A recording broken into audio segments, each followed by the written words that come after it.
अस्सलाम वालेकुम। फाइनली कैसे हैं आप?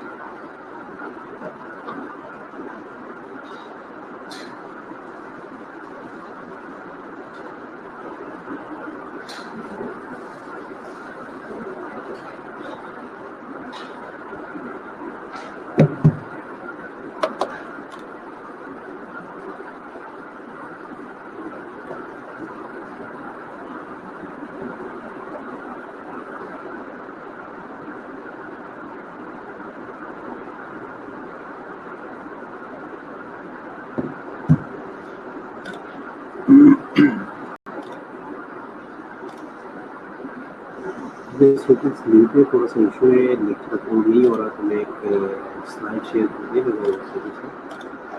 ठीक है, स्क्रीन शेयर में मैं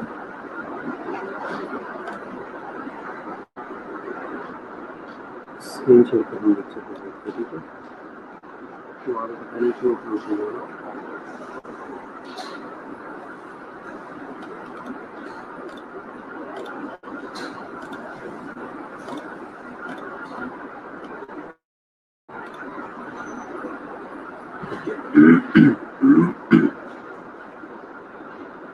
नजर आ रहा है आप लोगों को?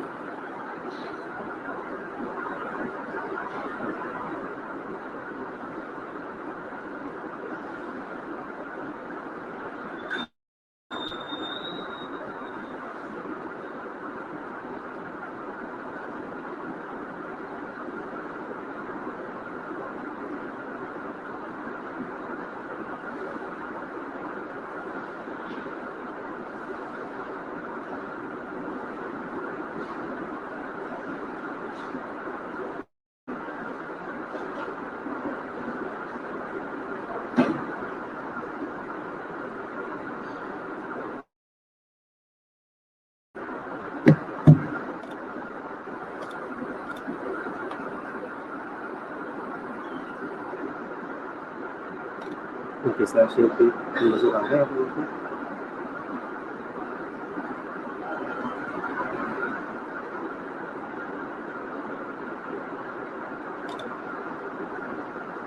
ठीक है,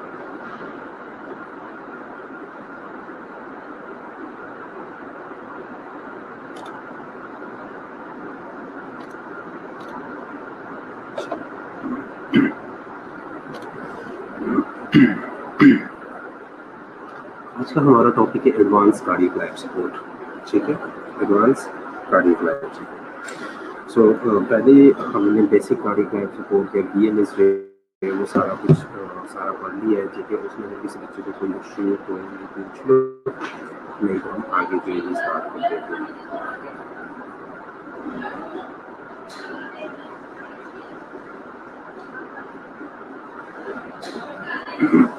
चीज़ वही है, लेकिन एडवांस कार्डियक लाइफ सपोर्ट में मैंने आपको कहा था कि डिफरेंस क्या है। डिफरेंस जो मैंने वही है कि इसमें हम मेडिकेशन का यूज़ कर लेते हैं। ठीक है, आगे हम देखते हैं इसमें क्या क्या है। ठीक है, सो इस प्रेजेंटेशन के एंड में हमने क्या क्या देखना है, हमने कौन कौन सी चीज़ें लर्न करनी है। ACLS है क्या, ACLS के डिफरेंट एल्गोरिथम्स कौन कौन से है। ठीक है, ACLS के स्टेप्स कौन कौन से है, डिफिब्रिलेटर क्या है, डिफिब्रिलेशन को यूज़ कैसे करते हैं, डिफिब्रिलेटर को यूज़ कैसे करते हैं, डिफिब्रिलेटर के टाइप्स कौन सी है। ठीक है, कौन कौन सी एयरवेज है, कौन कौन सी ड्रग्स यूज होती है ACLS में, पोस्ट कार्डियक अरेस्ट केयर क्या होता है। ठीक है, और मिसिंग रिस्पॉन्सिबिलिटीज उसमें क्या है।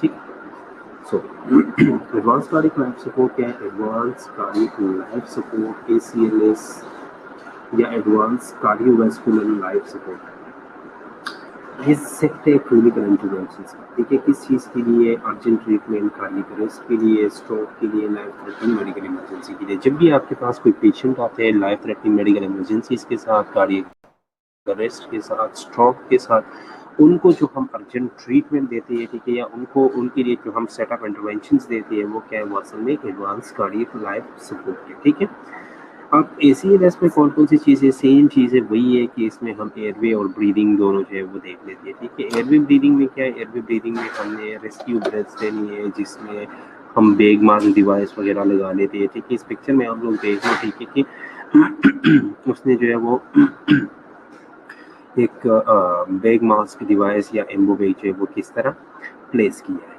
ठीक है, नेक्स्ट में इसमें भी आप देख लें कि एम्बोबैग जो है अगर हम उसके साथ अटैच कर दिया, अगर मास्क के साथ नहीं, अगर हमने अटैच करना है उसे एंडोट्रेकियल ट्यूब के साथ, एटीटी के साथ, तो वो किस तरह जो है वो हम एटीटी के साथ जो है वो अटैच करेंगे।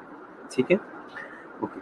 नेक्स्ट में अगर आप यहाँ पे देख लें, यहाँ पे क्या है, यहाँ पे एक चीज़ लगी है CO2 डिटेक्टर इन टाइडल। हमने जब एंडोट्रेकियल ट्यूब प्लेसमेंट पढ़ा था, एंडोट्रेकियल ट्यूब प्लेसमेंट में हमने पढ़ा था कि एंडोट्रेकियल ट्यूब प्लेसमेंट हम कहाँ कहाँ पे या किस तरह चेक कर सकते हैं। एंडोट्रेकियल ट्यूब प्लेसमेंट हम चेक कर सकते हैं या तो हम स्टेथोस्कोप से चेक करते हैं, या हम रेडियोग्राफी से करते हैं, या हम करते हैं end tidal carbon dioxide detector से। ठीक है, अब यहाँ पे वो चीज़ आप लोगों के सामने है कि end tidal carbon dioxide detector से हम किस तरह चेक करते हैं इसे। End tidal carbon dioxide detector आप लोगों के सामने ये जो CO2 डिटेक्टर है, ठीक है, नीचे जो है वो डिफरेंट कलर्स लिख के डिफरेंट रेटिंग से, और रेटिंग के डिफरेंट कलर्स है। 0 जो है वो ब्लू कलर का है, 2% जो है वो थोड़ा सा इस तरह ग्रे कलर का है, उसके अलावा जो है वो 5 या ग्रेटर देन 5% जो है वो उस साइड पे अगर आप देखें तो लाइट कलर है। ठीक है, अब इसमें होता क्या है, ये हम अटैच करते हैं किस चीज़ के साथ, एंडोट्रेकियल ट्यूब के साथ। एंडोट्रेकियल ट्यूब के साथ ये अटैच होता है, ठीक है, और ये आपको एक्सहेल कार्बन डाइऑक्साइड के बारे में बताता है। एक्सहेल कार्बन डाइऑक्साइड के बारे में ये किस तरह बताता है, जो हम कार्बन डाइऑक्साइड एक्सहेल करते हैं, ठीक है, वो कार्बन डाइऑक्साइड जो है वो इस डिवाइस के साथ जो है वो रिएक्ट कर जाता है। वो इस डिवाइस के साथ जो है वो रिएक्ट कर जाता है, और उस डिवाइस के ऊपर जो कलर चेंजेस है वो आ जाती है, ठीक है, और कलर चेंजेस से जो है वो हमें पता चल जाता है कि एंडोट्रेकियल प्लेसमेंट ठीक है या नहीं है। अब पता कैसे चलेगा अगर एंडोट्रेकियल ट्यूब जो है वो सही तरह प्लेस है, ठीक है, अपनी जगह पे, तो वो हमें क्या बताएगा, तभी जो है वो हम कार्बन डाइऑक्साइड जो है वो एक्सहेल करेंगे, और तभी जो है वो डिटेक्ट करेगा। अगर हमारा हमारी ईटीटी जो है वो खुदा न खास्ता एसोफेगस में, तो वहाँ से न तो कार्बन डाइऑक्साइड एक्सहेल होगा, न कार्बन डाइऑक्साइड जो है वो इस डिटेक्टर के साथ जो है वो रिएक्ट करेगा, और नहीं हमें कलर और हमें जो है वो रेटिंग देगा। ठीक है, क्लियर है? अच्छा, नेक्स्ट। अब एयरवे में कौन कौन सी चीज़ें, एयरवे और ब्रीदिंग में ACLS के अंदर कौन कौन सी चीज़ें थी, 3 चीज़ें मैंने बता दी। ठीक है, कि आपने जो है वो डायरेक्ट आपने अगर एम्बोबैग अटैच करना है तो वो किस तरह अटैच करना है। ठीक है, बिल्कुल आपने नोज और माउथ के ऊपर जो है उसे प्लेस कर देना है, ताकि इधर उधर से जो है वो लीक ना हो। ठीक है, और उसके बाद आराम से उस अपने रेट के हिसाब से जो उसे स्क्वीज करना है। ठीक है, सेकंड स्लाइड में मैंने आप लोगों को दिखाया है कि अगर एम्बोबैग जो है वो आप अटैच करते हो ETD के साथ, तो ETD के साथ अटैच करके आपको किस तरह जो है वो आपने अटैच करना है, ये सामने देखिए, ये आपने ETD के साथ अटैच किया। ठीक है, और थर्ड में मैंने आप लोगों को ये दिखाया कि इसके साथ अगर हम CO2 डिटेक्टर, या अगर हमने चेक करना हो कि हमारी ETD जो है वो सही तरह प्लेस्ड है कि नहीं है, ठीक है, तो वो कैसे पता चलेगा, वो उसके साथ हम अटैच करके जब हम एक्सपायर करेंगे तो वो रिएक्ट करेगा। ठीक है, अब सर्कुलेशन में क्या है, क्लियर है यहाँ तक?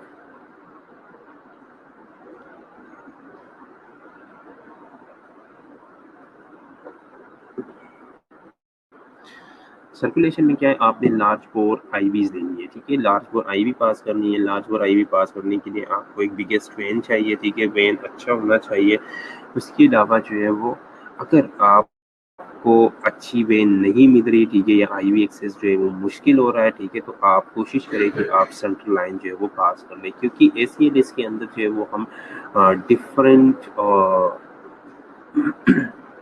मेडिसिन जो है वो देते हैं, जो कि जिनमें आइनोट्रॉप्स जो है वो सबसे टॉप पे। ठीक है, अब आइनोट्रॉप्स देने के लिए आपको अच्छा वेन मिलना चाहिए, क्योंकि अगर बिगेस्ट वेन में आप ना दे, उसे छोटी वेन में दे दे, तो वहाँ से जो है वो उस वेन के ऊपर जो है वो चांसेस होती है, फ्लेबाइटिस की भी चांसेस होती है, या इसके अलावा जो है वो वेन से जो है वो बाहर निकलने के चांसेस होते हैं। ठीक है, तो हम कोशिश करते हैं, क्योंकि उसकी कंसंट्रेशन ऐसी होती है, हम कोशिश करते हैं कि बिगेस्ट वेन हो, या जो है वो सेंट्रल लाइन पास हो, तो उसमें ईजी होता है। ठीक है, नेक्स्ट हम ACNS में डिफिब्रिलेशन की बात करते हैं। तो डिफिब्रिलेशन जो है इफेक्टिव ट्रीटमेंट VT और VF के लिए जो है वो क्या है, डिफिब्रिलेशन है। ठीक है, इफेक्टिव ट्रीटमेंट VT और VF के लिए क्या है, डिफिब्रिलेशन है। मैंने आप लोगों को पहले भी बताया था कि VT और VF जो है हमारे पास दो शॉकेबल रिदम्स है। ठीक है, अब यहाँ पे लिखा हुआ है पल्सलेस VT,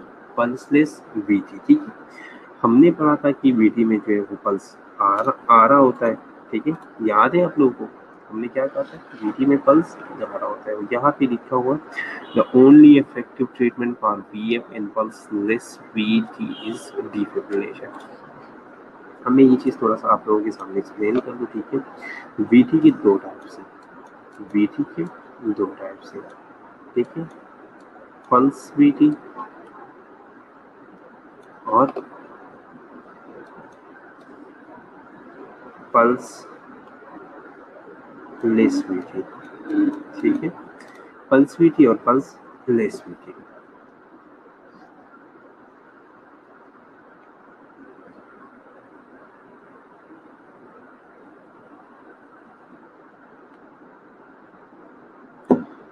अब pulse VT, pulse less VT, VT में हमने क्या पढ़ा था, VT में हमने पढ़ा था कि वेंट्रिकुलर क्या है, टेकिकार्डिया। वेंट्रिकल्स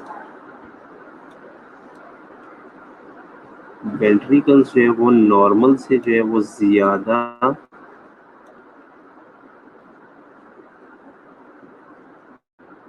धड़कता है। ठीक है, अब जो पल्सलेस VT है, ठीक है, पल्सलेस VT में क्या होता है कि जो वेंट्रिकुलर रेट है ना, जो वेंट्रिकुलर रेट है,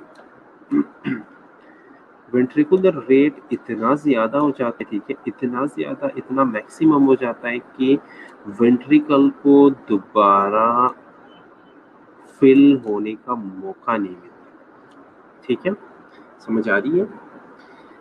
वेंट्रिकुलर जो पल्सलेस वेंट्रिकुलर टेकिकार्डिया है ना, पल्सलेस वेंट्रिकुलर टेकिकार्डिया में क्या होता है, वेंट्रिकुलर टेकिकार्डिया इतना ज़्यादा हो जाता है कि हार्ट को या वेंट्रिकल्स को दोबारा फिल होने का टाइम ही नहीं मिलता।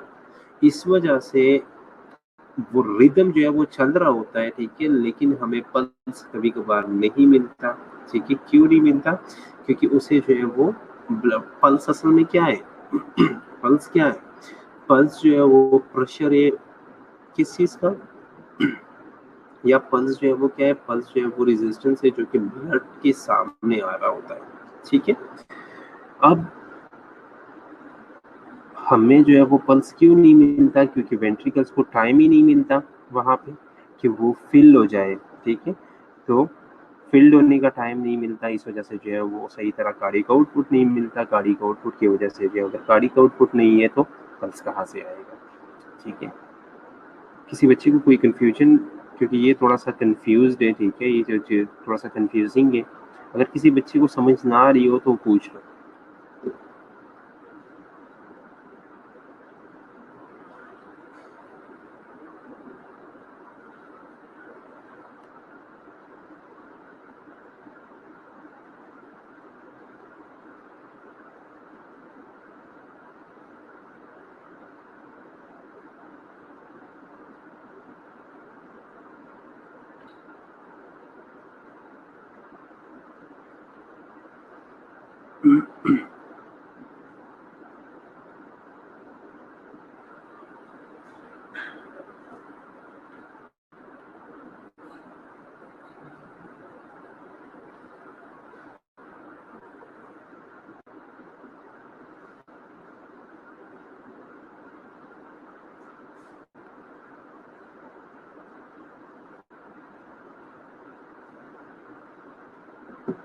क्लियर है, एक बार रिपीट करो। Okay, ventricular tachycardia, ventricular tachycardia में हम अभी बात कर रहे हैं कि pulseless ventricular tachycardia, pulseless VT। Pulseless VT कब आता है, ठीक है, VT पल्सलेस कब हो जाता है, VT जब बहुत ज़्यादा इंक्रीज हो जाए, VT जब बहुत ज़्यादा इंक्रीज हो जाए। ठीक है, ये यहाँ पे देखिए VT असल में क्या है, जो हमारे वेंट्रिकल्स हैं उसका रिदम है। ठीक है, जब ये बहुत ज़्यादा इंक्रीज हो जाए, ठीक है, तो यहाँ पे वाइब्रेशन से शुरू हो जाती है, ये बार बार ऐसे बंद हो जाता है, कम होता है, बंद होना, ठीक है। बार बार बीट जो है वो बहुत ज़्यादा इंक्रीज हो जाए। अगर बीट बहुत ज़्यादा इंक्रीज हो जाए तो वेंट्रिकल्स को फिल्ड होने के लिए जो है वो जो टाइम है फिल्ड होने के लिए टाइम ही नहीं मिलेगा, ठीक है। जब इसे फिल्ड होने के लिए टाइम नहीं मिलेगा, ये फिल नहीं होगा। जब ये फिल नहीं होगा, कार्डियक आउटपुट जो है वो आगे नहीं जाएगा। कार्डियक आउटपुट अगर नहीं है तो पल्स कहाँ से आएगा? नहीं आएगा, ठीक है। ठीक है, अब क्लियर है?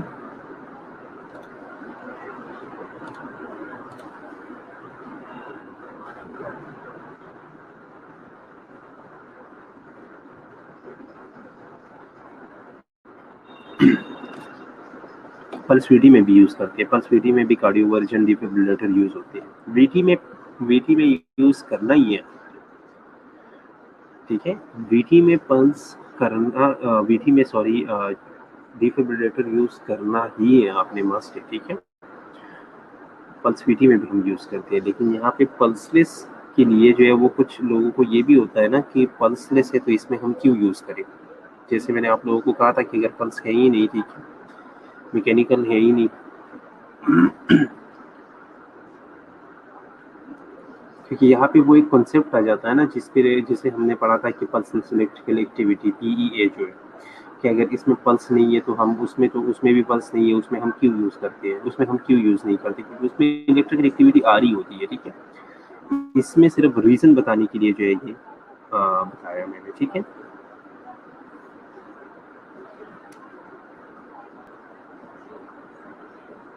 अब समझ आ रही है?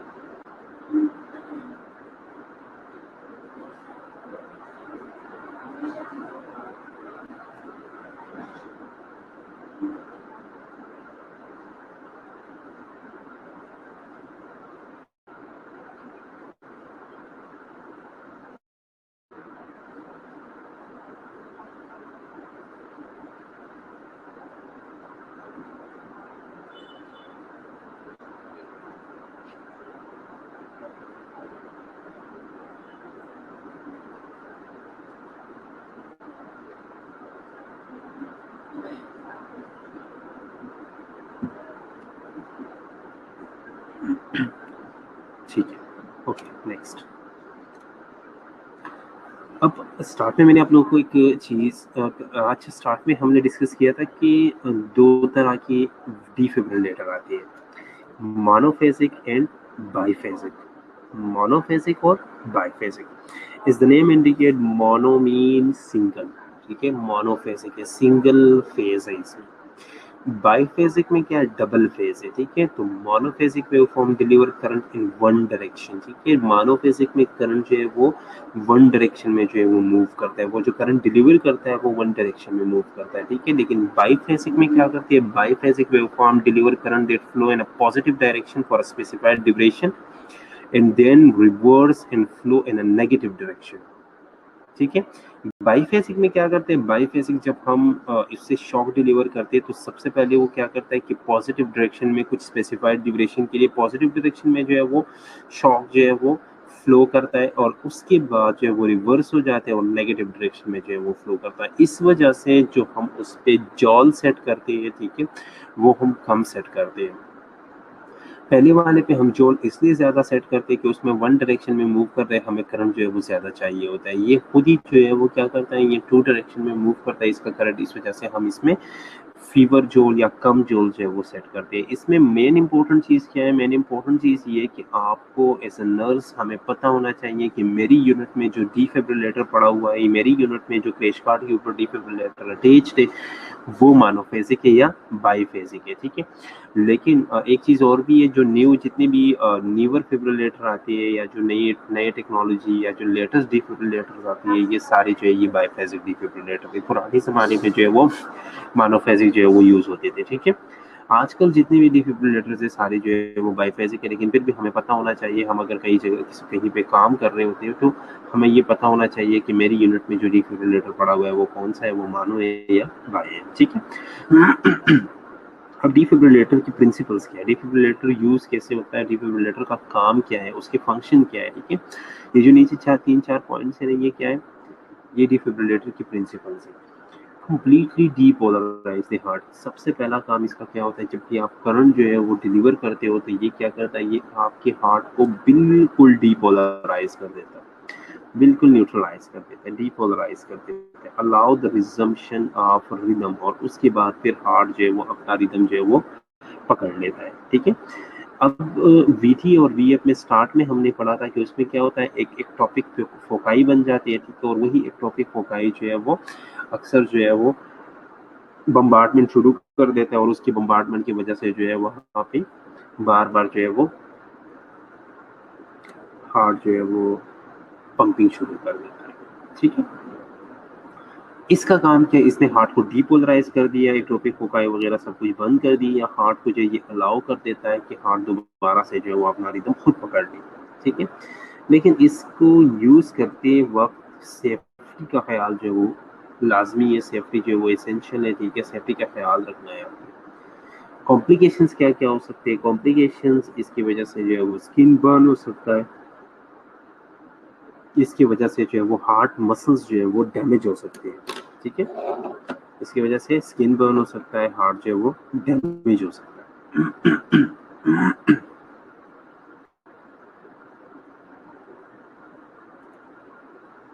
ओके, अब डिफिब्रिलेटर को यूज करने का प्रोसीजर क्या है, आपने क्या करना है, सबसे पहले आपने डिफिब्रिलेटर पेड जो है वो पेशेंट के ऊपर अप्लाई करनी है, पेशेंट के ऊपर लगाने हैं किसी जेल के साथ, जिस तरह आप लोगों ने ईसीजी के दौरान देखा है ना, ईसीजी के इलेक्ट्रोड से हम लगाते हैं तो हम नीचे जेल लगाते हैं, इसी तरह स्पेसिफाइड जेल आता है किस चीज़ का, डिफिब्रिलेटर का, ठीक है।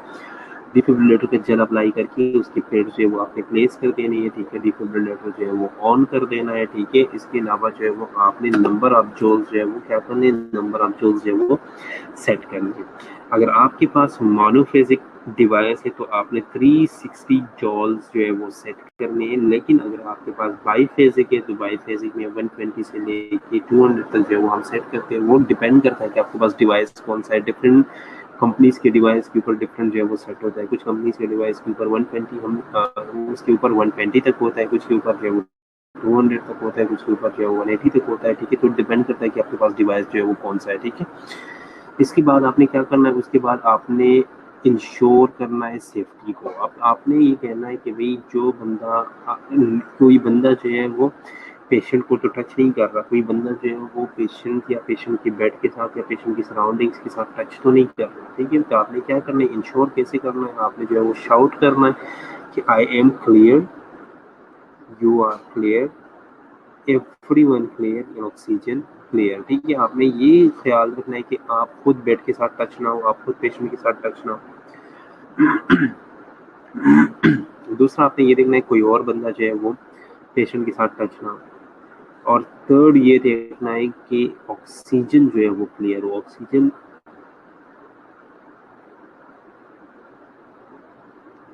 अगर उसके साथ टच हो जाए तो वहां पे आग लग सकती है, ठीक है। तो ये सारी चीजें जो ये आपने क्लियर करनी है, ठीक है, और क्लियर होने के बाद आपने शॉक जो है वो डिलीवर करना है।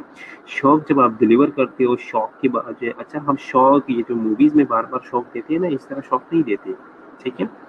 जो बार बार मूवीज में आप लोग देखते हो, बार बार शॉक देते हैं, बार बार शॉक देते हैं, ऐसा नहीं होता, ठीक है। शॉक पहले जो थे वो हम क्या करते, पहले ये था कि हम 2 शॉक दे के फिर जो है वो 5 साइकिल्स जो है वो सीपीआर की कंप्लीट करते थे, ठीक है। आजकल जो है वो नई गाइडलाइंस के मुताबिक जो है वो हम एक शॉक दे के, सिंगल एक शॉक दे के उसके बाद जो है वो 5 साइकिल्स कंप्लीट करते हैं, ठीक है। तो आपने शॉक दे के, शॉक के बाद जो है वो आपने कार्डियोपल्मोनरी रिससिटेशन या सीपीआर जो है वो कंटिन्यू करना है, ठीक है। और सब्सीक्वेंट शॉट के लिए जो है वो खुद को प्रिपेयर करना है। सब्सीक्वेंट शॉट क्या है कि एक शॉट दिया आपने, 5 कंप्रेशंस दिए, 5 compressions mean 5 cycles of compression, 5 time 30 compressions दिए, ठीक है। उसके बाद फिर एक शॉट दिया, फिर उसके बाद इस तरह, ठीक है, कंडीशन को दे। यहाँ पे कोई क्वेश्चन, यहाँ पे कोई कंफ्यूजन?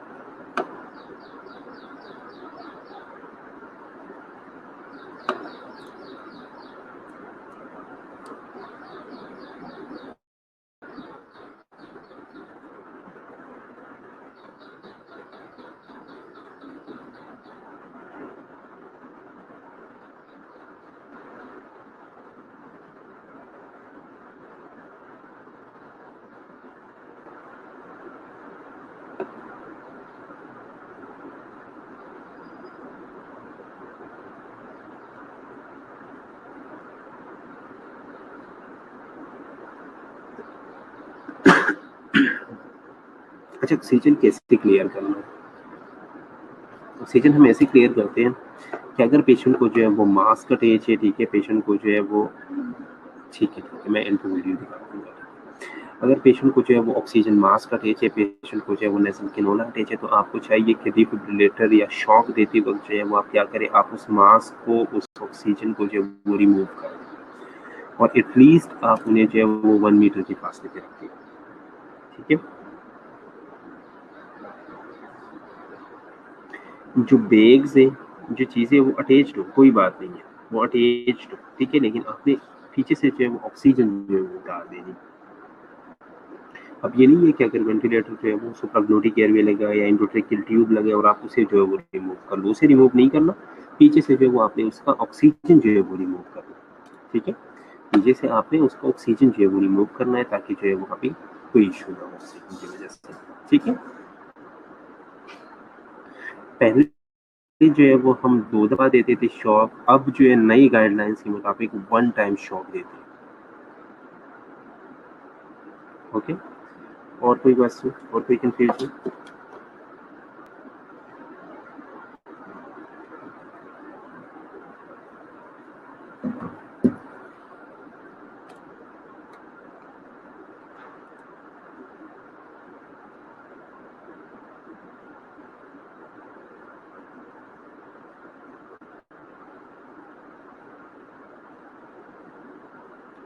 अच्छा, वैसे डिफिब्रिलेटर के दौरान हम ये क्यों कहते हैं कि एवरीवन क्लियर, सबको क्लियर क्यों करते हैं हम?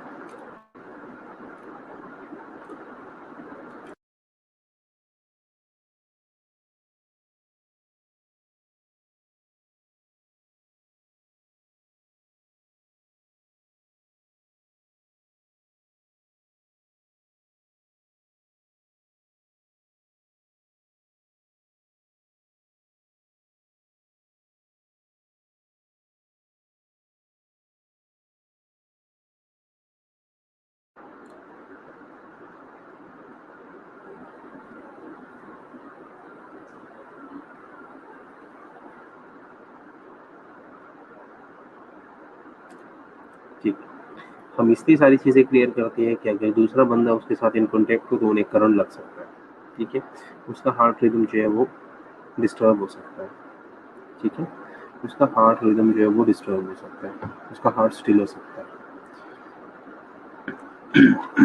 दूसरा, ऑक्सीजन हम इसलिए करते हैं क्योंकि वहाँ पे आग लग सकती है, ठीक है, तो इस वजह से हम इन चीज़ों को क्लियर करते हैं, ओके।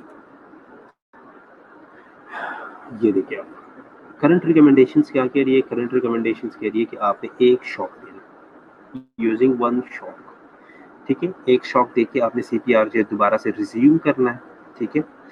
फर्स्ट शॉक के बाद आपने 5 साइकिल सीपीआर के जो है वो परफॉर्म करनी है, ठीक है। अगर पेशेंट फिर भी जो है वो शॉकेबल रिदम में हो तो फिर आपने सेकंड शॉक देके उसके बाद फिर इस तरह जो है वो 5 मोर साइकिल्स ऑफ सीपीआर जो है वो परफॉर्म करनी है, ठीक है, और इसी तरह जो है वो आगे जाना है, ठीक है। आपने एक शॉक दिया, 5 साइकिल्स ऑफ सीपीआर जो है वो कंप्लीट किए, उसके बाद फिर आपने चेक किया, फिर शॉकेबल रिदम्स आ रही है, फिर एक शॉक दिया, फिर 5 साइकिल ऑफ सीपीआर, इसी तरह जो है वो आपको पेशेंट की कंडीशन को देख के जो है वो कंटिन्यू रखना है, ठीक है, क्लियर है?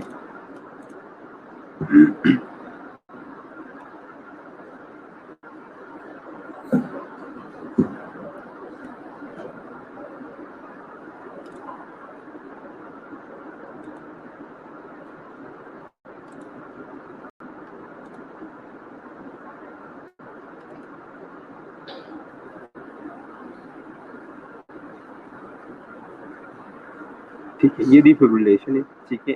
पेड्स देखो आप लोग कि पेड्स किस तरह जो इन्होंने प्लेस किए,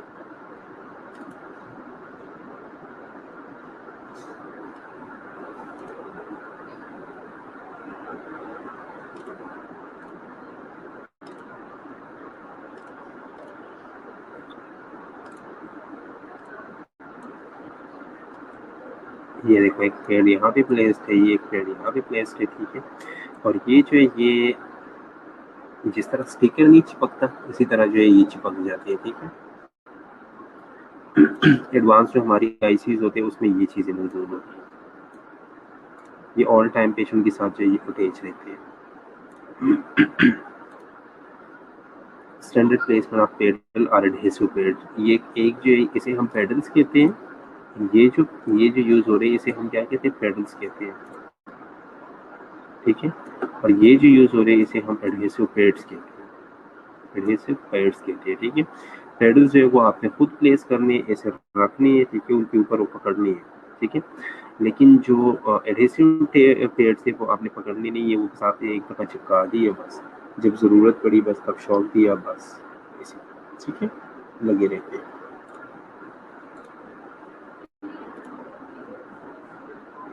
अब दूसरी बात ये है कि किसी ने ये नहीं पूछा कि इसकी ये प्लेसमेंट हम इस तरह क्यों करते हैं, एक इधर है ऊपर एक नीचे, क्यों करते हैं इस तरह प्लेस्ड, एनीवन?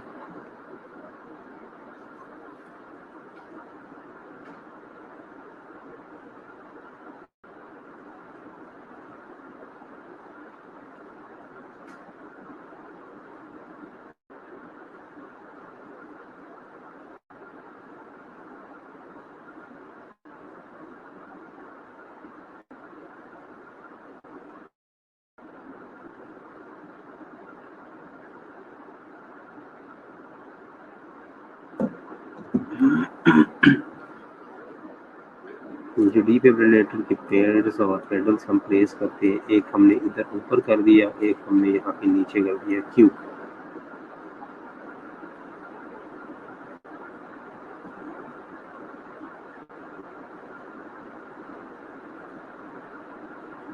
हार्ट की वजह से ऊपर नीचे क्यों करते हैं हम?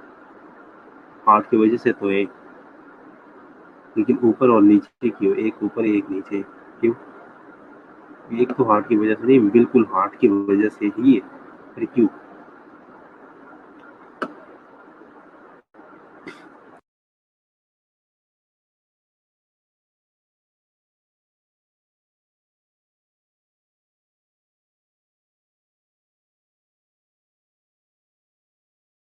बिल्कुल ठीक है, सारे ठीक कह रहे हैं, हार्ट की पोजीशनिंग की वजह से, क्योंकि हार्ट की पोजीशनिंग क्या है, हार्ट की पोजीशनिंग ऐसी है, ठीक है।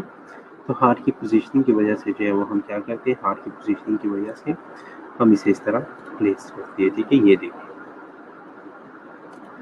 देखिए आप लोग, हार्ट की पोजीशनिंग ऐसी है, इस वजह से एक हार्ट के ऊपर आ जाता है, एक हार्ट के नीचे आ जाता है, ठीक है।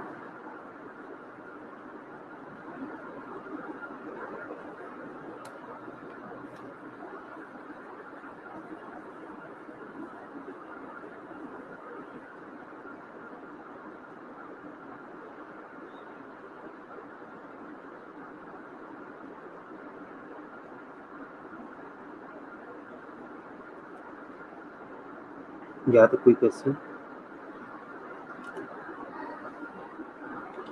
ओके, नेक्स्ट एक चीज यूज हो रहा है AED, AED, automated external defibrillator, automated external defibrillator, ठीक है।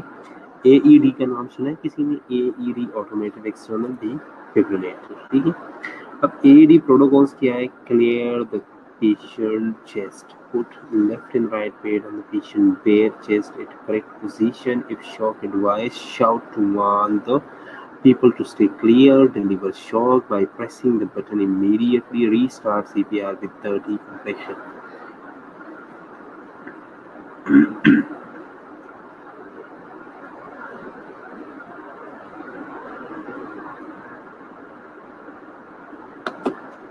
ठीक है, अब AED क्या है? AED नजर नहीं है आप लोगों को? अच्छा, ये ठीक है। AED क्या है? AED जो है ये पेशेंट के चेस्ट के साथ जो है वो अटैच होता है, ऑटोमेटेड एक्सटर्नल डिवाइस होता है, ठीक है। आपने क्या करना है, आपने सिर्फ ये ख्याल रखना है कि पेशेंट के साथ ऑल टाइम अटैच होता है, जब भी आपने जो है वो शॉक देना है, ठीक है, जब भी आपने शॉक देना है, शॉक देने से पहले जो है वो आपने सिर्फ एक चीज़ का ख्याल रखना है कि सारे लोग क्लियर है, ठीक है, साइड पे, फिर आप सिर्फ एक बटन दबाते हो, ठीक है, और बटन दबाने से उधर जो है वो शॉक डिलीवर हो जाता है, बटन दबाने से जो है वो शॉक जो है वो वहाँ पे डिलीवर हो जाता है, ठीक है।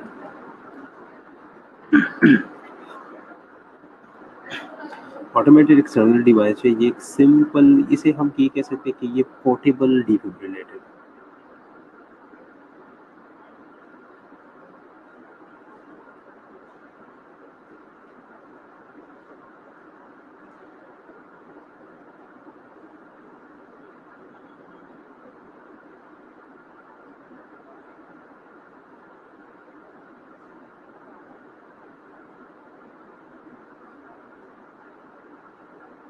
हाँ, लेकिन इसमें क्या है, इसमें एक चीज़ है, इसमें ये है कि ये ऑटोमेटेड डिवाइस है, तो ये खुद भी क्या करता है, ये खुद कार्डियक रिदम असेस करके, कार्डियक रिदम जो है वो सिग्नल करके, अगर शॉकेबल रिदम है ये खुद भी उसे सिग्नल करके खुद जो है वो भी शॉक देता है। ठीक है, इसमें जो सबसे अच्छी बात है वो क्या है, सबसे अच्छी बात इसका ये है कि ये जब पेशेंट के साथ अटैच होता है, अगर पेशेंट जो है वो शॉकेबल रिदम में जाता है, तो ये खुद ही शॉकेबल रिदम जो है वो क्या करता है, खुद ही डिटेक्ट करके उसे शॉक जो है वो डिलीवर कर सकता है। ठीक है,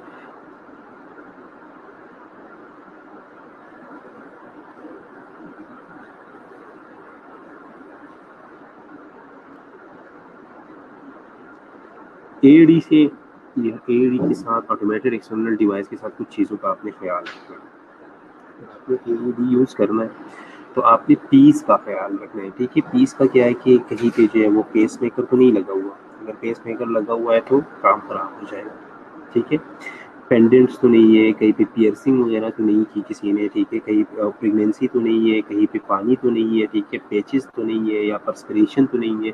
अगर इस तरह की चीज़ें, ये स्पेशल सिचुएशंस है तो आपने एईडी जो है वो यूज़ नहीं करना। ठीक है, आपने इन चीज़ों को देखना।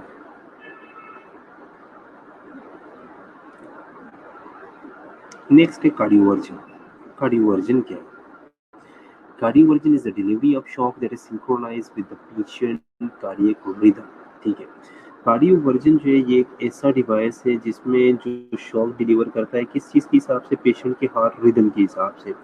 ये डिवाइस पेशेंट के हार्ट रिदम के साथ सिंक्रोनाइज्ड होता है। ठीक है, और इसका जो जॉल है वो लोअर जॉल पे ये शॉक जो है वो डिलीवर करता है। ये 50 जॉल्स पे जो है ये शॉक डिलीवर करता है। ठीक है, synchronize delivery R wave prevent shock on T. ठीक है, इसका सिंक्रोनाइज किस चीज़ के साथ होता है, आर वेव के साथ ये सिंक्रोनाइज होता है। ठीक है, टी पे जो है ये शॉक नहीं देता, टी पे जो ये शॉक प्रिवेंट करता है। ठीक है, the purpose of cardioversion is to disrupt the ectopic pacemaker that is causing the dysrhythmia and to allow the sinoatrial node to take control of the rhythm. इसका जो मेन पर्पस होता है वो क्या है कि जो एक्टोपिक पेसमेकर है उसे जो है वो क्या करे, उसे रोक के इससे नोट को जो है ये अलाउ करता है कि भाई अब आप अपना रिदम जो है वो पकड़ लो। ठीक है, आगे जो है वो एल्गोरिदम्स है। ठीक है, एल्गोरिदम्स क्या होते हैं, एल्गोरिदम स्पेशल इंस्ट्रक्शंस होते हैं जो कि हमने फॉलो करना होता है स्टैंडर्डाइज ट्रीटमेंट के लिए। ठीक है, वो हम इंशाल्लाह कल डिस्कस करेंगे, क्योंकि एल्गोरिदम जो है उसमें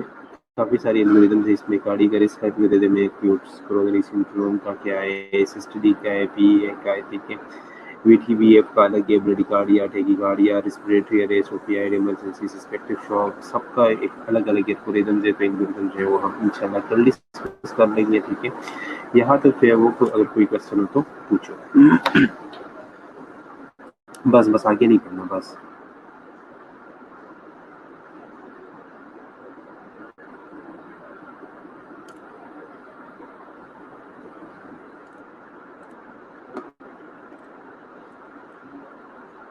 टर्म्स बता दो। ठीक है, कौन कौन से टर्म्स बता दूँ मैं आप लोगों को। पेस मेकर्स हैं, पेस मेकर्स आप लोगों ने सुना होगा, अक्सर हम लेमैन टर्म में कहते हैं इसके दिल में बैटरी लगी है, उसे पेस मेकर कहते हैं। पेस मेकर क्या है, एक छोटा सा डिवाइस जो है वो हम प्लेस करते हैं बॉडी के अंदर। ठीक है, या जो है वो हम स्किन के अंदर जो है वो प्लेस करते हैं, या ऊपर भी कभी कभार जो है वो हम प्लेस करते हैं। ठीक है, एरिथमियास के दौरान होते ये वो क्या करते हैं, वो असल में एरिथमियास को ट्रीट करते हैं। ठीक है, वो एरिथमियास को ट्रीट करते हैं, छोटा सा एक डिवाइस होता है वो पेस मेकर। ठीक है, नेक्स्ट कौन सी है, और कौन कौन सी चीज़ें।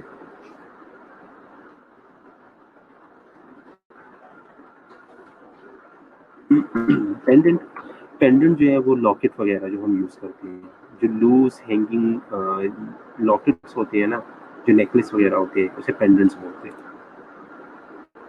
पियर्सिंग, पियर्सिंग वो है जो कि लोग कभी जो है वो कान छिदवाते हैं या जो है वो करते हैं, ये नाक वगैरह में कोई चीज़ जो है वो लगा लेते हैं, कोई लोहा कोई भी चीज़, उसे पियर्सिंग बोलते हैं।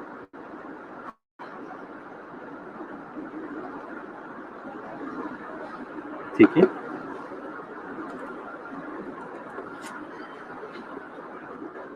और पर्सपिरेशन, पर्सपिरेशन तो स्वेटिंग है, स्वेट को कहते हैं पर्सपिरेशन। ठीक है, पेचिस कोई भी पेच अगर लगाओ,